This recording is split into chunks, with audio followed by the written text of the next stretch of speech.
এটা কোনোদিনই ভাবিনি, কারণ সেই বামফ্রন্টের সময় থেকে আমি এই স্কুল সার্ভিস কমিশনে পরোক্ষভাবে যুক্ত। তখনই কোনোদিন ভাবতেই পারিনি যে নতুন সরকার এসে এই যে মানে যারা খুব কষ্ট করে জমি জায়গায় বিক্রি করে তাদের সন্তানদের এমএসসি বিএড করিয়েছেন, তারা হাহাকার করবে। তাদের যে দীর্ঘশ্বাস, পিতার এবং মাতার যে দীর্ঘশ্বাস ক্রন্দন, সেটা আমি কেন, যে কোনো শিক্ষক মশাই, যে কোনো সাধারণ মানুষ সেটা মেনে নিতে পারেনি। এবং আমরা ভাবতেই পারিনি যে যেখানে বছর বছর হতো, মিনিমাম শূন্যপদ আমি দেখেছিলাম 10,000, সর্বাধিক বা 24,000, অর্থাৎ গড়ে 16,000 করে হতো প্রতি বছর।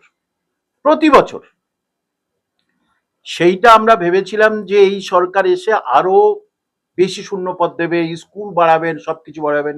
স্কুল তো বাড়িনি, বামফ্রন্টের সময় যা স্কুল সেই স্কুলই আছে।